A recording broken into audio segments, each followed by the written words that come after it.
എണ്ണയിലൊന്നും മുക്കി പൊരിക്കാതെ ഉള്ളി മസാലകളൊന്നും വഴറ്റിയെടുക്കാതെ വളരെ എളുപ്പത്തിൽ തയ്യാറാക്കി എടുക്കണം. നല്ല ഇഫ്താർ സ്നാക്ക് റെസിപ്പി ഉണ്ടെന്ന് നമ്മൾ ഉണ്ടാക്കാൻ പോകുന്നത്.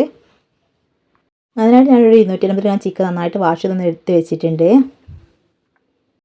അതിലോട്ട് 1/2 ടീസ്പൂൺ മുളക് പൊടി, 1/4 ടീസ്പൂൺ മഞ്ഞൾപ്പൊടി,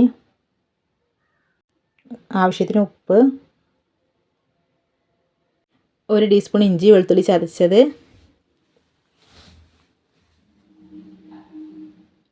1 ടീസ്പൂൺ വിനീഗറും കൂടെ ഒഴിച്ച് കൊടുത്ത് കൈ വെച്ചിട്ട് നന്നായിട്ടൊന്ന് മിക്സ് ചെയ്തിട്ട് എടുക്കാം. ശേഷം ഒരു അരമണിക്കൂറൊന്ന് റെസ്റ്റിനായിട്ട് വെക്കാം. അടുത്തായിട്ട് നമുക്കൊന്ന് ഫ്രൈ ചെയ്തിട്ട് എടുക്കാം. അതിനായിട്ട് പാൻ അടുപ്പിൽ വെച്ച് കൊടുത്തിട്ടുണ്ട്. ഓയിലൊന്ന് ഒഴിച്ച് കൊടുത്ത ശേഷം ഇതൊന്ന് ഫ്രൈ ചെയ്തിട്ട് എടുക്കാം. എണ്ണ അവിടെ ചിക്കൻ ഫ്രൈ ആയി വന്നിട്ടുണ്ട്. ഇനി നമുക്കൊന്ന് കോരിയിട്ടൊന്ന് മാറ്റി വെക്കാം.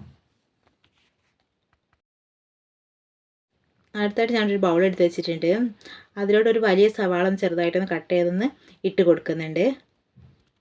ശേഷം ഇതിലോട്ട് കാബേജിൻ്റെ ഒരു 1/4 ഭാഗം ഒന്ന് ചെറുതായിട്ടൊന്ന് കട്ട് ചെയ്തും കൂടെ ഒന്ന് ചേർത്തിട്ട് കൊടുക്കുന്നുണ്ട്. ഒരു ക്യാരറ്റ് ഒന്ന് ഗ്രേറ്റ് ചെയ്തത്,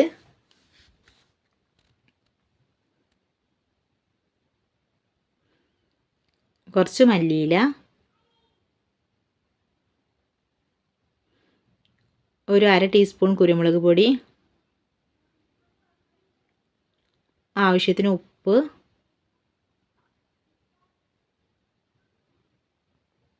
ഒരു 2 ടീസ്പൂൺ വിനിഗർ,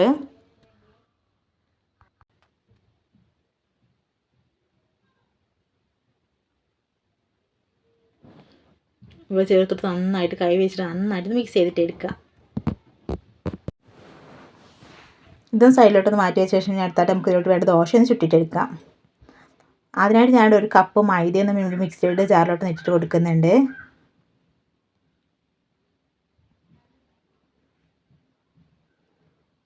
അതിലോട്ട് ഒരു 1/4 ടീസ്പൂൺ ഉപ്പും കൂടെ ചേർത്തിട്ട് കൊടുക്കുന്നുണ്ട്. ശേഷം ഒരു 1.5 കപ്പ് വെള്ളം കൂടെ ഒന്ന് ഒഴിച്ച് കൊടുത്തിട്ട് നന്നായിട്ടൊന്ന് മിക്സിയുടെ നടിച്ചിട്ടെടുക്കാം. ഒരു കപ്പ് മൈദയിലോട്ട് 1.5 കപ്പ് വെള്ളമാണ് ചേർത്ത് കൊടുത്തിട്ടുള്ളത്. ശേഷം നന്നായിട്ട് ഇതൊന്ന് അടിച്ചിട്ടെടുക്കാം. അങ്ങനെ നമ്മുടെ ദോശയുടെ ബാറ്റർ ഇവിടെ റെഡി ആയിട്ടുണ്ട്. ഇനി നമുക്കിതൊന്ന് ചുറ്റിട്ടെടുക്കാം. ഈ ഒരു ലൂസിലാണ് കേട്ടോ നമ്മൾ ബാറ്റർ ഉണ്ടാവേണ്ടത്. കണ്ടോ, ഇതുപോലെയാണ് ഉണ്ടാവേണ്ടത്. ചുട്ടെടുക്കാനായിട്ട് പാൻ അടുപ്പിൽ വെച്ച് കൊടുത്തിട്ടുണ്ട്. ഇതൊന്ന് ചൂടായി വന്ന ശേഷം അതിലോട്ട് ഓരോ തവിയായിട്ട് ഇട്ട് ഒഴിച്ച് കൊടുത്തിട്ട് ഇതൊന്ന് ചുട്ടിട്ടെടുക്കാം. മാവൊന്ന് ഒഴിച്ച് കൊടുത്തിട്ട് ഇതൊന്ന് ചുറ്റിച്ചിട്ടെടുക്കാം. മുകൾ ഭാഗം ഒന്ന് വന്നിട്ട് വരുമ്പോൾ ഇതൊന്ന് മറിച്ചിട്ട് കൊടുക്കാം.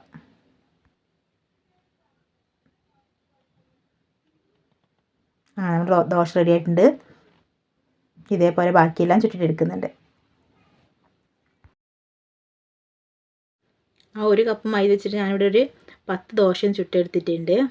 ശേഷം നമ്മൾ മാറ്റി വെച്ചിരിക്കുന്ന വെജിറ്റബിൾസിൻ്റെ മിക്സ് ഉണ്ടല്ലോ, അതിലോട്ട് നേരത്തെ നമ്മൾ മാറ്റി വെച്ചിരിക്കുന്ന ചിക്കൻ ഒന്ന് ക്രഷ് ചെയ്ത് മിക്സിയിട്ട് ജസ്റ്റ് ഒന്ന് ക്രഷ് ചെയ്തിട്ട് അതും കൂടെ ചേർത്തിട്ട് കൊടുക്കുന്നുണ്ട്. ശേഷം ഞാൻ ഈ മിക്സിയിലോട്ട് തന്നെ ഒരു 4 ടേബിൾ സ്പൂൺ മയോണൈസും കൂടെ ഒന്ന് ചേർത്ത് കൊടുക്കുന്നുണ്ട്.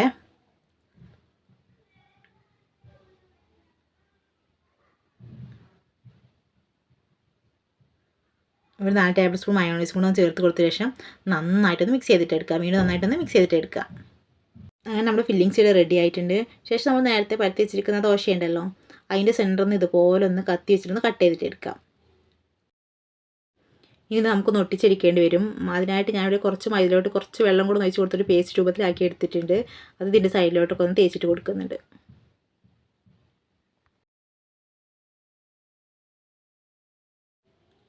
ശേഷം നമ്മൾ നേരത്തെ തയ്യാറാക്കി വെച്ചിരിക്കുന്ന ഫില്ലിങ്സ് ഉണ്ടല്ലോ, അത് ഇതിൻ്റെ ഇതുപോലെ ഈ രീതിയിലൊന്ന് വെച്ചിട്ട് കൊടുക്കാം. നന്ന സൈഡിലേക്കൊന്നും ആയി പോകരുതിട്ടാ, ആ മിഡിലായിട്ട് ഈ രീതിയിലൊന്ന് വെച്ചിട്ട് കൊടുക്കാം. ശേഷം നമ്മൾ ഈ സൈഡിൽ നിന്ന് ഇതേ രീതിയിലൊന്ന് ഒന്ന് ഒട്ടിച്ചിട്ട് കൊടുക്കാം. ഒരു 3 ലെയർ വരുന്ന രീതി ഉണ്ടല്ലോ, ആ രീതിയിലൊന്ന് ഇതൊന്ന് ഒട്ടിച്ചിട്ട് എടുക്കാം.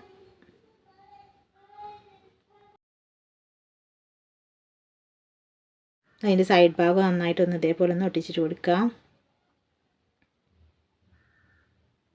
കണ്ടോ, ഈ രീതിയിലൊന്ന് ചെയ്തെടുത്തിട്ടുണ്ട്. നമുക്ക് ബാക്കിയെല്ലാം ഇതേപോലെ തന്നെ ഒന്ന് ചെയ്തിട്ടെടുക്കാം.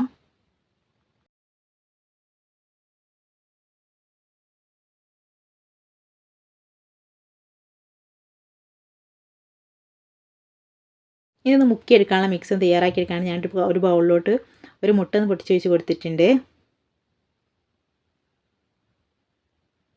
മുട്ട നന്നായിട്ട് മിക്സ് ചെയ്ത് കൊടുത്ത ശേഷം അതിലോട്ടൊരു 4 ടേബിൾ സ്പൂൺ പാല്, ആവശ്യത്തിന് ഉപ്പ്, ഒരു 2 ടേബിൾ സ്പൂൺ മൈദ കൂടെ ഒന്ന് ചേർത്ത് കൊടുത്ത ശേഷം നന്നായിട്ട് മിക്സ് ചെയ്തിട്ട് എടുക്കുക. അങ്ങനെ നമ്മൾ മുക്കി പൊരിക്കാനുള്ള മിക്സ് ഇവിടെ റെഡി ആയിട്ടുണ്ട്. ഇനി നമ്മൾ നേരത്തെ റെഡിയാക്കി വെച്ചിരിക്കുന്നത് ഒരു പാൻ അടുപ്പ് വെച്ച് കൊടുത്ത ശേഷം അതിലോട്ട് 1 ടേബിൾ സ്പൂൺ എണ്ണ ഒന്ന് ഒഴിച്ച് കൊടുത്തിട്ടുണ്ട്. സൺഫ്ലവർ ഓയിലാണ് ഒഴിച്ച് കൊടുത്തിട്ടുള്ളത്. അത് എല്ലായിടത്തും നിന്ന് സ്പ്രെഡ് ചെയ്ത് കൊടുത്ത ശേഷം അതിലോട്ട് നമ്മൾ നേരത്തെ തയ്യാറാക്കി വെച്ചിരിക്കുന്ന ഓരോന്നായിട്ട് വെച്ചിട്ട് കൊടുക്കാം. ഇത് വളരെ പെട്ടെന്ന് തന്നെ കുക്കായി കിട്ടും കേട്ടോ. ഒരു 4 മിനിറ്റ് ഒന്ന് അടച്ച് വെച്ച് ചെറുതായിട്ടൊന്ന് മുരിഞ്ഞ് വരുമ്പോൾ ഇതൊന്ന് തിരിച്ചിട്ട് കൊടുത്തിട്ട് വീണ്ടും ഒരു 2-3 മിനിറ്റ് ഒന്ന് വേവിച്ചെടുത്ത ശേഷം ഇതൊന്ന് ഫ്ലെയിം ഒന്ന് ഓഫ് ചെയ്യാം. ഇത് മറിച്ചിട്ട് കുറച്ച് ഒരു വീഡിയോ റെക്കോർഡ് ആയിട്ടില്ല കേട്ടോ. അങ്ങനെ നമ്മുടെ സ്നാക്ക് ഇവിടെ റെഡി ആയിട്ടുണ്ട്. ഇത് ഞങ്ങൾക്ക് ഇഷ്ടമായ രീതിയിൽ ട്രൈ ചെയ്തിട്ട് നോക്കുക. നല്ല സൂപ്പർ സ്നാക്കാണിട്ടത്. നല്ലൊരു അടിപൊളി വെറൈറ്റി ടേസ്റ്റാണ്. അപ്പം നിങ്ങളുടെ ഫീഡ്ബാക്ക് കാര്യങ്ങളൊക്കെ കമൻറ്റിലൂടെ ഒന്ന് അറിയിക്കാം കേട്ടോ.